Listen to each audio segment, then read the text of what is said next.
Hi guys, let's solve today's Leetcode problem, which is problem number 1752. Check if array is sorted and rotated. Okay, it's an easy problem. Given an array nums, return true if array was originally sorted in non-decreasing order, which means it's increasing, then rotated some number of positions, including 0. Otherwise, return false. There may be duplicates in the original array. Okay. Uh, an array A rotated by x positions result in an array B of the same length such that B of I is equal to A of this I plus x mod A dot length, okay, for every valid index I. So this is nothing but it's telling about the rotation position. Okay. Now, so basically we have to tell if the array is sorted and then rotated. Okay, or not.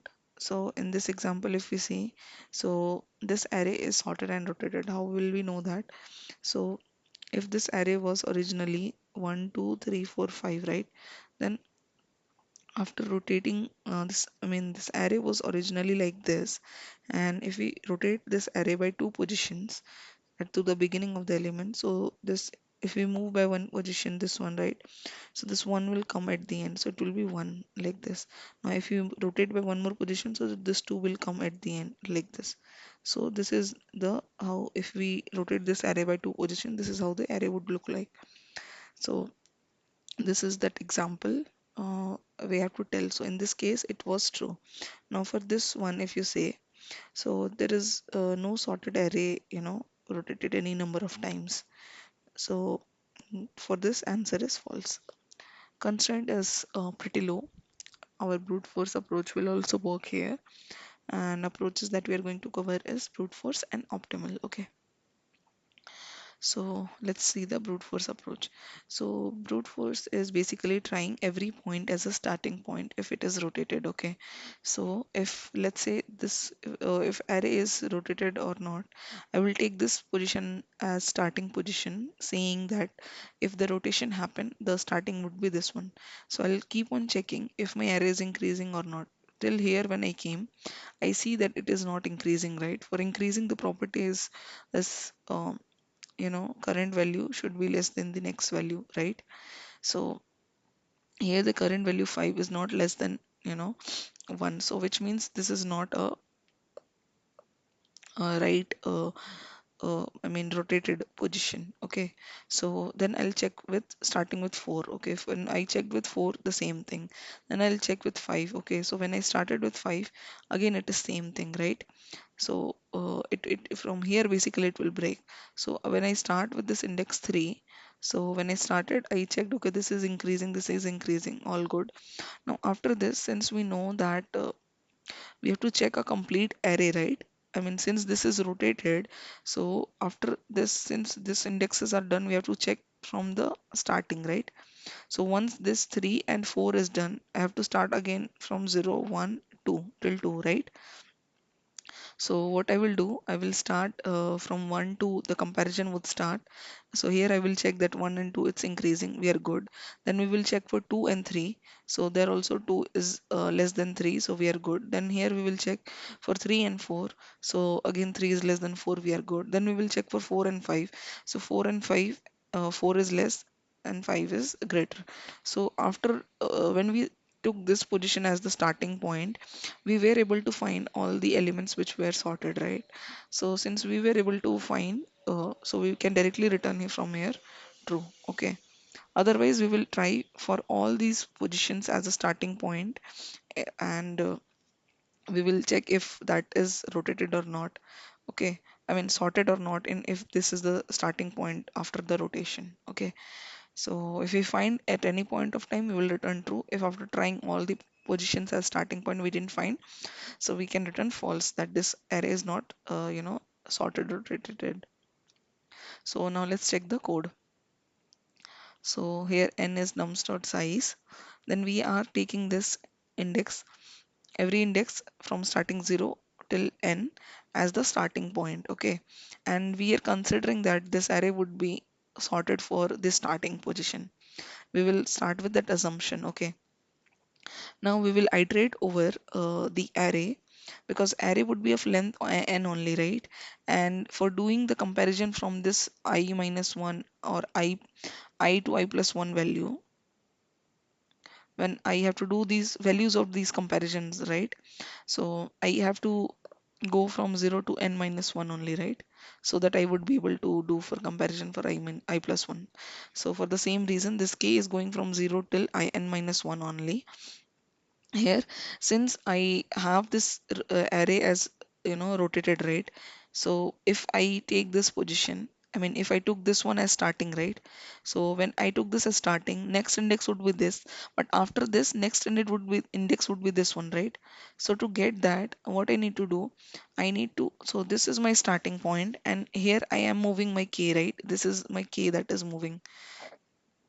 So I will keep on adding k, okay, to this starting index. But if I just keep on adding, it will go outside, okay. So to avoid that, we have to do modulo with n, so that it after this index, it comes back to this one, okay. So that is what we have done here. We have created one current index that was nothing but starting position plus k and then mod of n. Then the next index that we have calculated, that is starting position plus k plus 1, since it is the next index, and then mod of that n. So now what we are doing, we are checking if in this array, okay, if this is sorted, I know this value, this first value, okay, should be less than the second value, right? If at any point of time, if this current value is greater than this next value, then in that case we have to mark our sorted as false.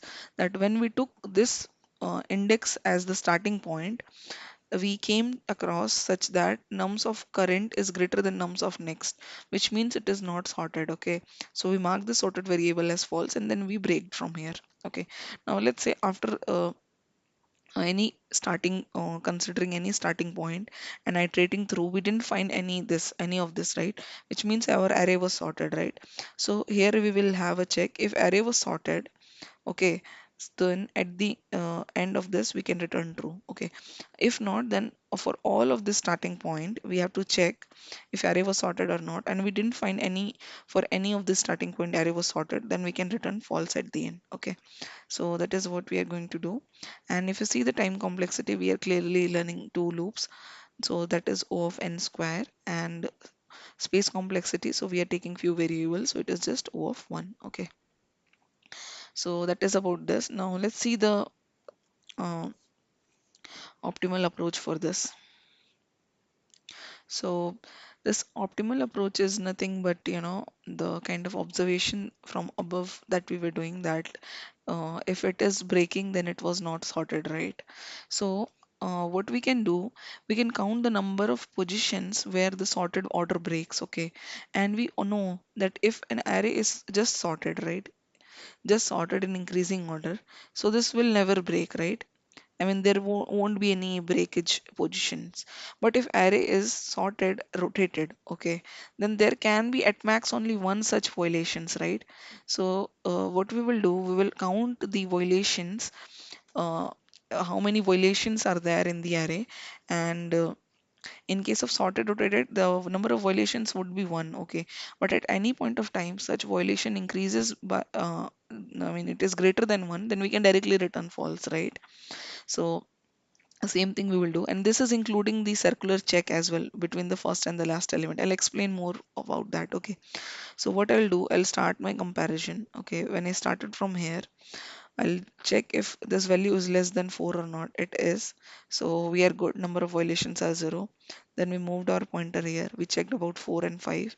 It is correct. We'll move our pointer here. Now for 5 and 1 when we checked, so there is one violation because 5 is greater than 1. Okay. So number of violation is increased by 1, but we are still within our bounds, right? So we are good. Now we will move our I pointer here. Now when we checked for 1 and 2, there is no violation, so we are done. Okay, we'll explore only till n minus 1 only. So we have explored all the values in nums and we found only one violations, which means that our number of violations is 1, which means this array is sorted rotated, so we are good, we can return true. Okay, but if we just apply this much only, so what happens here we'll see. Okay, so we started with this, and when we compared, okay, with this value 1, so okay, so when we compared this value 2 with this value 1, so this 2 is greater than 1, which means our violation increased by 1. Okay, now when we moved our pointer ahead, so with 2, 1 and 3, there is no violation, so we'll move ahead. With 3 and 4 also, there is no violation, so we'll move ahead.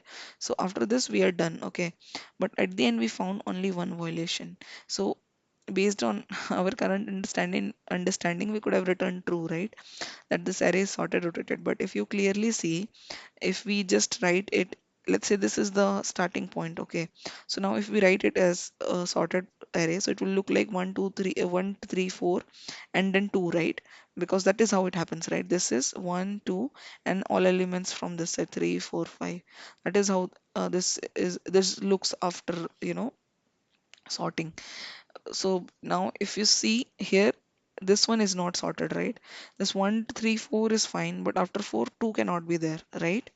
So this is basically the circular break point. Okay, that if this 1 2, since this is rotated from here, right? So this comparison, basically this value in nums of basically n minus 1 should be less than nums of this nums of 0, because this is 0 right here, if you see. So this value, um, basically if this value should be greater, okay, to have this increasing. Now if this nums of 0 is greater, so if it is greater, then we are good, okay, because it should be greater. If not, if it is less, which means that if it is less, which means that this array is not really sorted, so we can add one more to our violation. Okay, so that is the additional check that we need to do. At the end, we need to do the comparison between the first and the last element. Okay, if this value is less, okay, which means that there is one more violation. So in this case, if you see, among 2 and 4, 2 is less than 4, which means there is one more violation, so we increase the value by one more, so it is now 2. Since it is 2, it will return false. Okay, now here if you see, so 2, this value 3 is not less than this value 2, so there is no further violation. That is why for this one the answer was true, and for this one answer was false. Okay, now you might also think one more thing, that in normal case 1 2 3 4 5, let's say, this value will always be less than this, right? 1 will be less than 5 if the array is given originally itself sorted. So in this case, we will add only one violation here, right? Only this one as a violation. And we are already considering that one violation is good for us, which means it is rotated sorted. So we are good. There is no such issue over here. Okay. So that is how this initial and last check works. Now let's check the code for the same.